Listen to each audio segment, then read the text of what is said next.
One half of the year is over. The overall market is up. There were some individual winners, some individual losers, and one stock that was up 500%.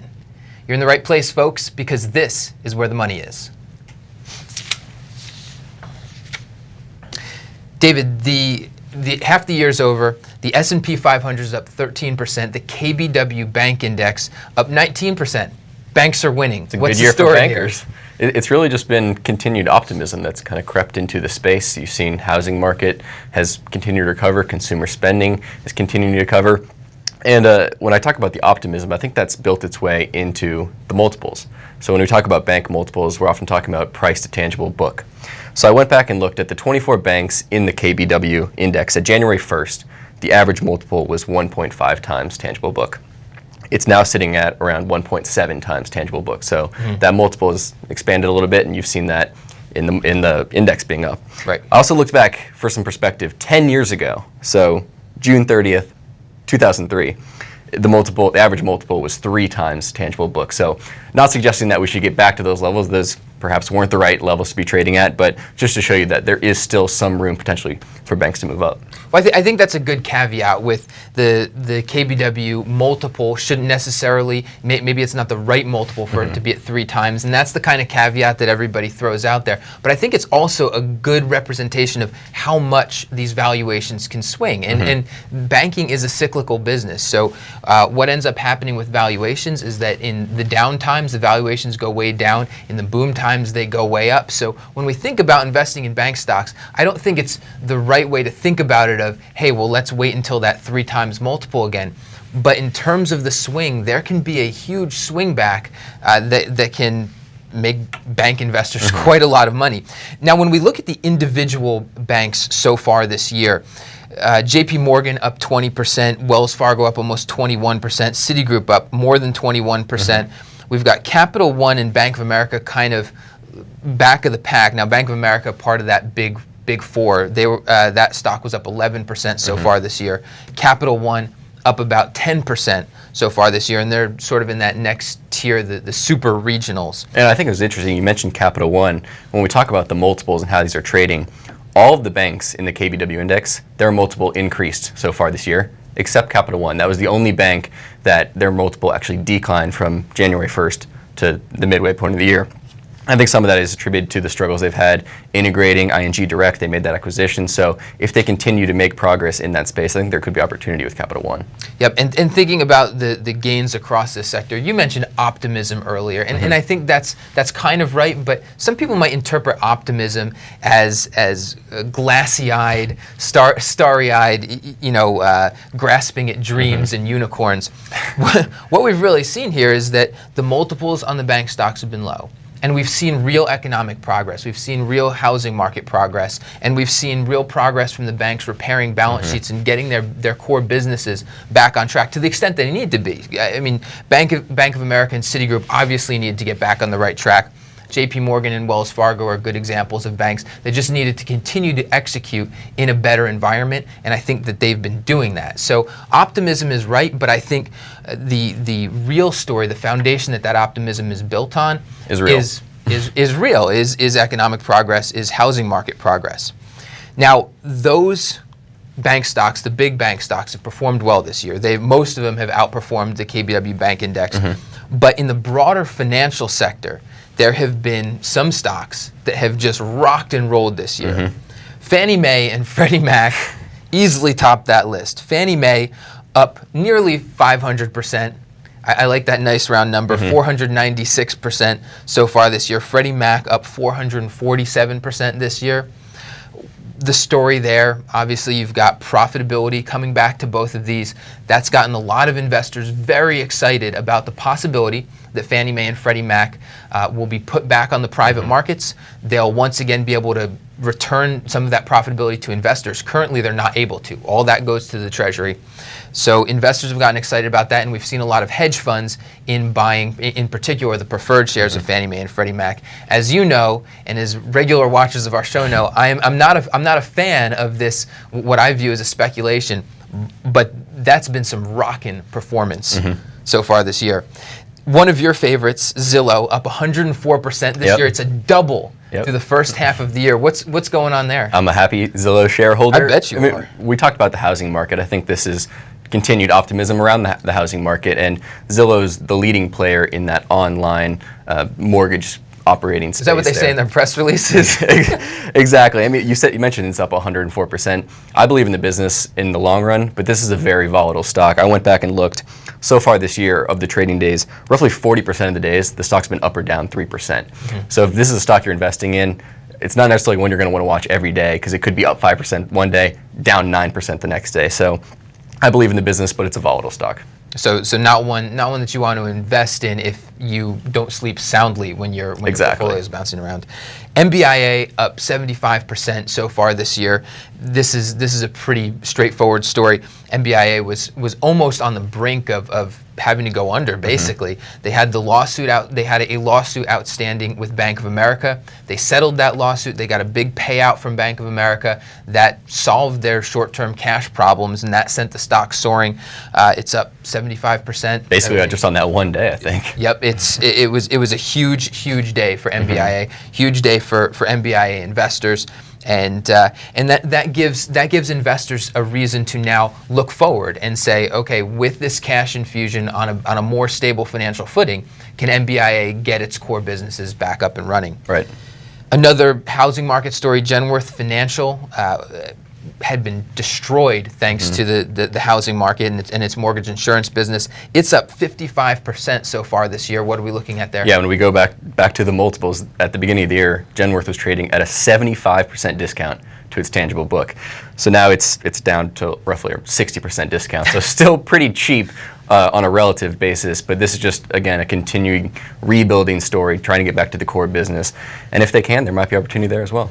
A lot of that core business story here.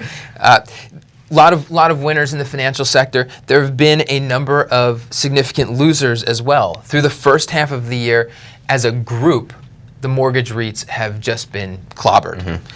Armor Residential down 26% so far this year. American Capital Mortgage down 23% this year. American Capital Agency down 20% this year. Annaly Capital, the leader in the sector, down 10%, and finally Two Harbors down 6%. What's the big story here, and should investors be worried? I don't want to talk about the big story, because I'm not a fan of the Fed and tapering, but that really has been the big story with these mortgage REITs. It's interest rate concerns on two sides of it. There's concerns over their net interest margin, so what they pay on their short-term funding, what they collect on their portfolio of mortgage-backed securities. That's one concern, that is shrinking. The other concern is rising interest rates will hit their book values, and in the fixed income market, when yields go up, prices go down. So those book values are the concern there. And in this space, I think it's really going to come down to the management team. How are you going to navigate this changing interest rate environment? If it continues to be volatile, either up or down, it's really going to become on the responsibility of the management team to get the company through that. So when I look at this space, I look at an Annaly or a Two Harbors to navigate that a little bit better, maybe than an agency and American Capital Mortgage, which of course are both kind of under the same umbrella with Gary Kane over there. So going forward, I think there's going to be continued struggles for the second half of the year. These are big declines for the first half of the year. Are you a buyer on this weakness? I'm not a buyer yet. Again, I mentioned the management team. They've had a great run in terms of the situation that this industry has had over the past 2 or 3 years. Now's the time where it gets difficult. It was pretty easy to make money in this space for the last 2 or 3 years. Now the question is, can you make money in a more challenging environment? And I'm not sure if there's a clear picture of who can do that. One other piece of the story that I'd add to that as well is that as long as interest rates have been so low, there's been a shift for investors going from fixed income over to dividend-paying stocks. And these are all huge dividend payers. I mean, we're talking double digits across the board, in some cases verging on 20% payouts. And the movement over the past month, I mean, we're talking about 100 basis points here. So it's not a drastic change in terms of now all of a sudden Treasury, you're going to get rich off of the yield from Treasuries. But the incremental movement is maybe shifting some money back out of the dividend stock play and moving back over towards fixed income investments, because you do have that trade-off of risk and yield versus a lower risk and obviously a much lower yield. But particularly as these stocks show weakness, that may be shaking a lot of people out. They're seeing a little bit higher yields over on the fixed income side and going over there. Right. So now we've got a roundup of what's happened through the first half of the year. Looking ahead to the second half of the year, what's the one big story that you're going to be watching, and are there any investment opportunities that you think come off of that? I usually try to be an optimist, but I think the second half of the year is going to be a little tougher for the banking industry. I think the refinancing boom is going to slow down. There's going to be more pressures on net interest margins, just how there is on the mortgage REITs for the banks. And I think it really is going to come down to, just like the mortgage REITs, the management team, how these banks can navigate a more challenging environment. And if that's the case, I would look to a Wells Fargo or a U.S. Bancorp that are kind of the industry standards. A lot of investors, they kind of flee to safety in those two banks. And I think if there is more challenging environment, I think those might be the stocks to own going forward. What do you think? I'm kind of on the same page, but I won't say that I'm not being an optimist in saying that there's going to be some shaking up in the latter part of the year. The tight net interest margins, the tight spreads that the banks have been facing over the past few years has been a big issue. And as we see interest rates start to go up, we're going to see a little bit more room on those spreads over the long term.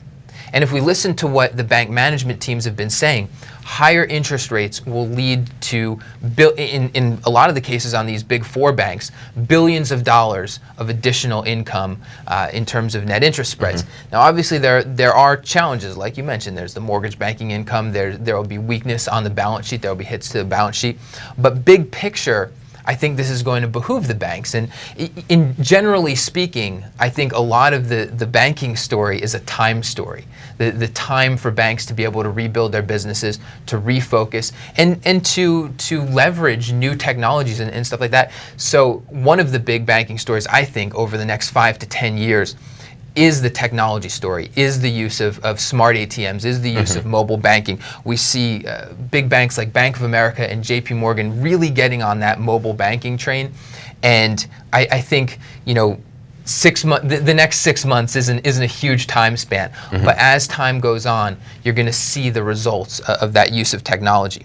So back half of the year, I'm in the same boat as you, basically.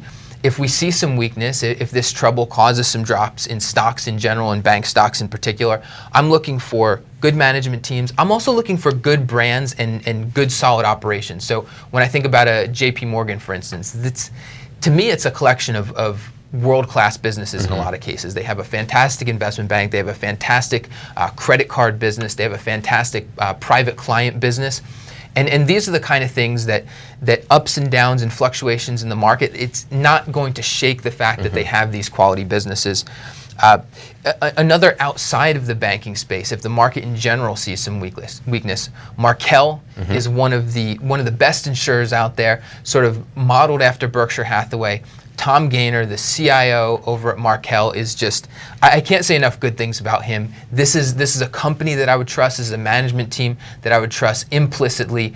If the market sees weakness, that is definitely going to be a stock that I'm looking at. And you talked about earlier in the show about being able to sleep at night. Markel is definitely one of those stocks that you can sleep pretty well at night. This isn't going to be a volatile mover like Zillow, as we mentioned. This does not move very much. It had a big drop in 2012 when they made an acquisition. But other than that, this is a company that just continues to operate, continues to write insurance policies and invest those with Tom Gaynor, as you mentioned. So I'm with you. I think Markel is a very long-term story. It's not a second half of the year. Exactly. This is not a six. This is a 5 year, maybe 6 years. So I'm with you. It's a good long-term holding. But if there is market weakness, it's a great one to pick up. Yep. Thanks for tuning in, folks. That's it for the second half of the year look ahead and first half of the year roundup. Tune in next time.